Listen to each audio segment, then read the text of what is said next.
السلام عليكم، مرحبا بكم معايا في قناتكم كيتشيز في وصفه جديده وفيديو جديد. كنتمنى تكونوا بخير وعلى خير بأتم الصحه والعافيه ضمن التحضيرات ديال رمضان. الله يدخلوا علينا وعليكم بالصحه وراحه البال. غادي نشارك معكم عجين ديال الكيش ناجح اقتصادي. غادي نحضروه بخليط ديال الزبده والزيت بدون بيض، كيبقى محافظ لينا على الشكل ديالو، ما كيهبطش لينا في الطياب في الفرن. وغادي نشارك معكم حشوه اللي هي اقتصاديه، وندوزو باش نشوفوا المقادير وطريقه التحضير. عندي 600 غرام ديال الدقيق الابيض نوعيه جيده، غنضيف عليه 125 غرام ديال المارغرين.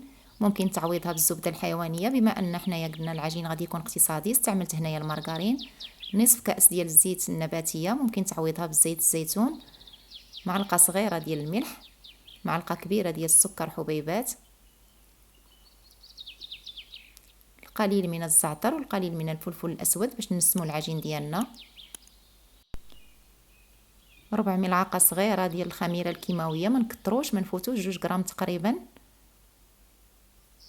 غادي نخلط هاد المكونات مع بعض حتى تنحصل على واحد الخليط اللي هو مرمل. ندخل الزبده مزيان مع الطحين، ضروري من هاد العمليه في العجين ديال الكيش باش تنجح معنا العجينه.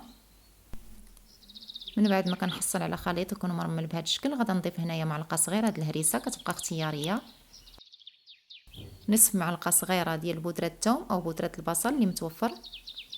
غادي نجمع الخليط ديالي كاس ونصف ديال الماء يكون بارد، كاس ونصف ديال العنبه. غنحاول ما امكن انني ما ندلكش العجينه، غادي غير نجمعها. الا دلكناها ملي غنطيبوها غادي تهبط لينا في الفرن، ما غاداش تبقى محافظه لينا على الشكل ديالها. كنضيف الماء بشويه بشويه حتى كنجمع الخليط.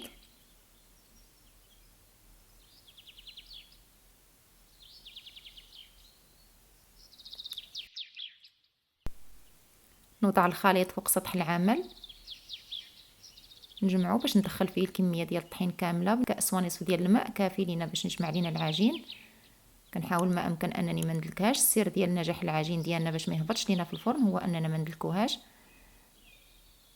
صافي كنجمعها وكنحصل على عجين بهذا الشكل، كيكون القوام ديالو هو هذا، ما كيكونش قاصح بزاف وما تكونش مرخوفه ثاني بزاف. غنقسم العجين على 3 وغنبدا نخدم فيه مباشره، ما كيحتاجش منا اننا نخليه يرتاح ولا نديروه في الثلاجه، وما كيحتاجش منا اننا نستعنوا بالطحين ملي كنكونوا نخدموا فيه.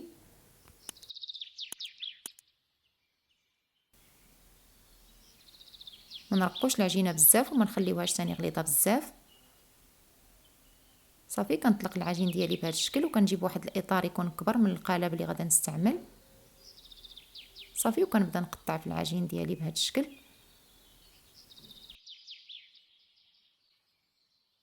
هاد الزوائد اللي كيبقاو لينا ولا هاد العجينه اللي كتبقى لينا في الجناب ما كنجمعوهاش بزاف. ملي كنبغيو نحتفظوا بها في البلاستيكه غادا غير نطويها على الشكل اللي غادي نشوفوا معايا دابا، وكنديرها في البلاستيكه وكنخليها حتى كنبغي نخدم بها، وكنجبدها كنطلقها بالمدلك، كتبقى محافظه لينا العجينه على القوام ديالها بحال يلا خدمنا بها اول مره. كناخذ القطعه ديال العجين وكنوضعها في القالب بهذا الشكل هذا، كنضغط من الوسط باش نخرج الهواء، وكنعاود نضغط مزيان من الجوانب وكغادا هكا على شكل دائري، وكنضغط مزيان باش العجينه تاخذ لينا الشكل ديال القالب وما تهبطش لينا في الفرن. طريقه سهله ما كتحتاج منا شي مجهود اللي هو كتير. كنركز دائما على الضغط مزيان على هاد الجوانب هادو،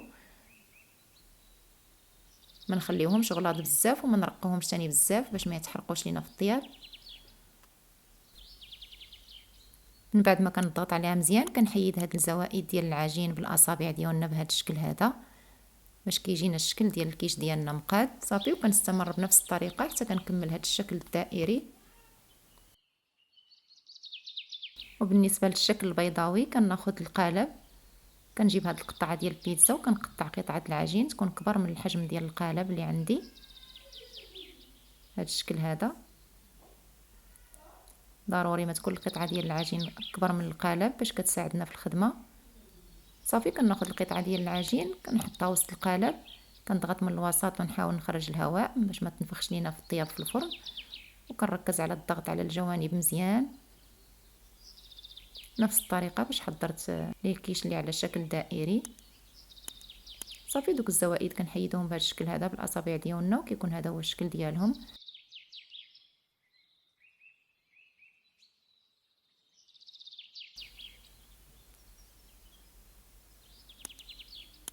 صافي. وكنستمر بنفس الطريقه حتى كنكمل العجين اللي عندي.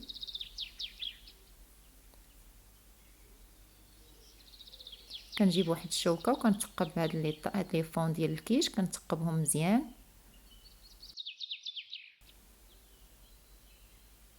ضروري ما نثقبوهم.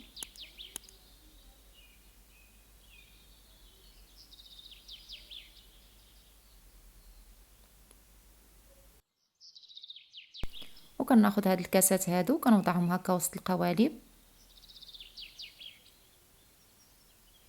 عندي خليط من القطاني هكا، دوك البقايا اللي كيبقاو ليا ديال القطاني كنحتفظ بهم، كنجمعهم وهما اللي كنعمر بهم هكا من الوسط ديال الكيش باش ما يتنفخش لينا في الفرن.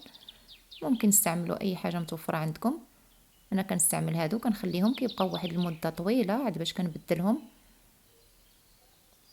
صافي كنعمر هاد لي فون هكا من الوسط حتى كنكمل، وكندخلهم الفرن يكون مشعول على 200 درجه، شعل عليهم غير من التحت حتى تنحس بالكيش ديالنا شد لينا مزيان في الطياب من التحت. ما كنخليهمش يتحمروا بزاف. صافي كنحيد هذوك الكاسات وكنعاود نرد الكيش ديالنا للفرن، غير يتشمع لينا صافي كنخرجوه، حيت مازال تابعوا الطياب ما كنخليوش يتحمر بزاف. وهذا هو الشكل ديالهم من بعد ما كيطيبوا، كيجيو على هذا الشكل، كيبقاو محافظين لينا على الشكل ديالهم. انا خليتهم في الكاسات ديالهم هكا باش تشوفوا الشكل ديالهم، كيبقى الحجم ديالهم هو ما كيتغيرش، ما كيهبطش لينا الحجم ديالهم في الفرن. كيجيو رائعين. هذا العجين رائع ناجح 100%. بالنسبه للحشوه عندي كميه ديال السبانخ، عندي جزره مبشوره، وعندي بصله مقطعه مكعبات صغار. الكميه ديال الخضر كتبقى حسب لي فون اللي غادي نتعمروا. انا عمرت 5 ديال الليمون اللي على شكل بيضاوي و5 اللي على شكل دائري. كنقطع السبانخ بهذا الشكل. كناخذ مقلاة كنوضعها فوق النار، كندير فيها القليل ديال زيت الزيتون، كنضيف عليه البصل، كنخليه يتشحر مزيان حتى يتبدل اللون ديالو. بهذا الشكل هذا. صافي هنايا كنضيف الجزر، كنخليه حتى هو حتى كيهبط شويه، عاد باش كنضيف السبانخ كما كتعرفوا دغيا كيهبطوا. صافي كنخلط مزيان. قبل ما كنحيدهم من فوق النار كنضيف عليهم القليل من الملح، القليل من الفلفل الاسود، والقليل من عطريه ديال الشاورما. عطريه ديال الشاورما كتعطينا واحد النكهه لذيذه لهاد لي كيش. كنضيف عليهم القليل ديال الجبن المجفف، بودره الجبن المجفف. كنخلط مزيان، خليها على جنب وندوز باش نحضر لاباراي ديال الكيش. عندي 2 بيضات، 4 كاس ديال الحليب، قليل من الملح، غنضيف عليهم معلقه صغيره ديال النشا تكون عامره مزيان، ربع ملعقه صغيره ديال الخميره الكيماويه، قليل ديال الكوزه باش نسمو لاباراي. كنخلط مزيان وكنضيف عليهم 40 غرام ديال الجبن الاحمر المبشور. نخلط هاد المكونات مزيان، كنجيب القوالب كنبدا نعمر فيهم بالخضر حتى نعمرهم كاملين. هاد الحشوه هذه كتجي رائعه. بعد ما كنعمرهم كنجيب لاباري وكنبدا نفرغها هكا من الفوق. كنحاول ما نعمرهمش بزاف باش ما يفيضوش لينا في الطياب. كندخلهم الفرن يكون مشعول مسبقا على 180 درجه، مشعول من التحت ومن الفوق حتى تطيب لينا لاباري وتنشف. صافي كنخرجوهم، ما نخليهمش بزاف في الفرن باش ما يقصحوش. وهذا هو الشكل النهائي ديال الوصفه ديالتنا. لي فوند كيش كيجيو على هذا الشكل هذا، كيبقاو محافظين على الشكل ديالهم. عجين اللي هو ناجح رائع، سهل في الخدمه، ما كيتطلبش منا شي مجهود كبير. حضرناه غير بالزبده والزيت، ما استعملناش البيض نهائيا.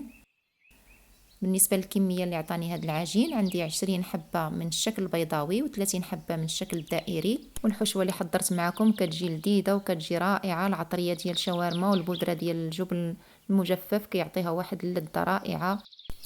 ما تنساوش ديروا لايك وتبارطاجيو الفيديو مع الاحباب والاصدقاء باش تعم الفائده. كنتمنى الوصفه تكون نالت اعجابكم. شكرا على المشاهده، ونتلاقاو في فيديو جديد ووصفه جديده ان شاء الله.